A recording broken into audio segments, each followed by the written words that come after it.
Raj media நண்பர்களுக்கு வணக்கம். நம்மளோட பிக் பாஸ் நிகழ்ச்சியோட இன்னைக்கான முதல் ப்ரோமோ ரிலீஸ் ஆயிருக்கு. இந்த முதல் ப்ரோமோவை பொறுத்தவரை இந்த வாரத்துக்கான வீக்லி டாஸ்க்கை தான் காட்டுறாங்க. என்ன டாஸ்க் அப்படின்னு பார்த்தோம்னா ஸ்கூல் டாஸ்க்குங்க.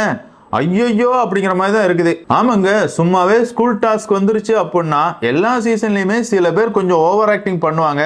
சும்மாவே இந்த சீசன்ல இருக்கிற போட்டியாளர்களை பொறுத்தவரை 5 ரூபாய்க்கு நடிக்க சொன்னா 5000 ரூபாய்க்கு நடிச்சுக்கிட்டு இருக்காங்க. அதுலயும் குறிப்பா வியானாவா இருக்கட்டும், சாண்ட்ராவா இருக்கட்டும், நடிப்போட உச்ச கட்டத்துல இருக்கிறாங்க. இவங்க இந்த ஸ்கூல் டாஸ்க்ல என்னெல்லாம் பண்ண போறாங்க அப்படிங்கறதெல்லாம் நம்ம பொறுத்து இருந்தாங்க பார்த்தாகணும். அந்த வகையில இந்த ப்ரோமோல என்ன காட்டுறாங்க அப்படிங்கறத இந்த வீடியோல பார்க்க போறோம். வீடியோக்குள்ள போறதுக்கு முன்னாடி நம்ம சேனலுக்கு நீங்க புதுசா இருந்தீங்க அப்படின்னா மறக்காம சப்ஸ்கிரைப் பண்ணிருங்க. வாங்க வீடியோக்குள்ள போலாம். அதாவது இந்த ப்ரோமோவை பொறுத்தவரை இந்த வார வீக்லி டாஸ்கான ஸ்கூல் டாஸ்க்குக்கான டாஸ்க் லெட்டரை பார்வதி வாசிச்சுக்கிட்டு இருக்காங்க. உண்மையாவே இந்த டாஸ்க் அப்படின்னு சொன்ன உடனே போட்டியாளர்களுக்கு சந்தோஷம் அடக்க முடியல. சபரிநாதர்லாம் துள்ளி குதிக்கிறாரு. வினோத்தை பொறுத்தவரை ஜாலி அப்படிங்கிற மாதிரி இருக்காரு. சும்மாவே வினோத்தெல்லாம் அந்த மாதிரி தான் இருந்துகிட்டு இருக்காரு. ஆமாங்க, என்னமோ ஸ்கூலுக்கு போன மாதிரி தான் அரோரா கூட சேர்ந்து ஜாலி பண்ணிட்டு இருக்காரு. அரோராவை பொறுத்தவரை பல பேர் கூட சேர்ந்து ஜாலி பண்ணிக்கிட்டு இருக்காங்க. என்னதான் இருந்தாலும் இந்த டாஸ்க் சொன்ன உடனே எல்லா ஆண்களுமே டாஸ்க்குக்காக தயாராம் அப்படிங்கிற மாதிரி மீச தாடி எல்லாத்தையும் ஷேவ் பண்ணுறாங்க.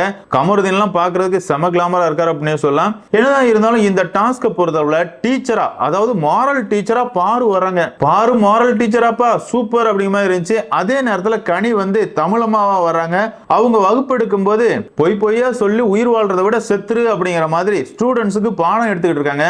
அங்க ஸ்டூடெண்டா இருக்கிற அரோராவை பொறுத்தவரை தமிழம்மா நீங்க நாளைக்கு வர மாட்டீங்களா, நீங்க செத்துருவீங்களா அப்படிமா கேக்குறாங்க. செம ஃபன்னா இருந்துச்சு அப்படின்னு சொல்லலாம். அதே மாதிரி இந்த ஸ்கூலோட பிரின்சிபல் யாரு அப்படின்னு பார்த்தோம்னா பிரஜின் தாங்க. பிரஜினை பொறுத்தவரை தாடி மீசையெல்லாம் சேவ் பண்ணி பட்டையும் அடிச்சுட்டு வந்து நிக்கிறாரு.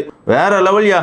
இந்த வாரமாவது உண்மையான பிரச்சனை பார்க்க முடியுமா அப்படிங்கிறத நம்ம பொறுத்து இருந்து பார்க்கலாம். ஆமாங்க, பொண்டாட்டிக்காக தன்னோட கேமையே கெடுத்துக்கிட்டு இருக்காரு பிரஜின். இந்த வாரத்துல இருந்து தனியா கேம் ஆடுவாரா அப்படிங்கிறத நம்ம பொறுத்து இருந்தா பார்த்தாகணும். அதே மாதிரி அமித் பார்கவ் வந்து வார்டனா இருக்கிறாரு. எஃப்ஜே வந்து அசிஸ்டன்ட் வார்டனா இருக்கிறாரு. இப்படி இந்த டாஸ்க்ல யார் யாருக்கு என்னென்ன ரோல் அப்படிங்கிறது தான் இந்த முதல் ப்ரோமோல காட்டியிருக்காங்க. என்னதான் இருந்தாலும் இந்த ஸ்கூல் டாஸ்கை பொறுத்தவரை செம ஃபன்னா இருக்கும். ஃபன்னா இருக்கிறதெல்லாம் ஓகே தான். கொஞ்சம் ஓவர் ஆக்டிங் பண்ணாம இருந்தா பாக்குறதுக்கு நல்லா இருக்கும் அப்படிங்கிறது என்னோட கருத்து. என்னதான் இருந்தாலும் பிக் பாஸ் ரசிகர்களான உங்களை பொறுத்தவரை இந்த ஸ்கூல் டாஸ்க் பத்தியும் இந்த சீசனோட போட்டியாளர்கள் பத்தியும் நீங்க என்ன நினைக்கிறீங்க அப்படிங்கறத கமெண்ட்ல மென்ஷன் பண்ணுங்க. இந்த வீடியோ உங்களுக்கு பிடிச்சிருந்தா லைக் பண்ணுங்க, ஷேர் பண்ணுங்க, மறக்காம நம்ம சேனலை சப்ஸ்கிரைப் பண்ணுங்க. Thank you friends.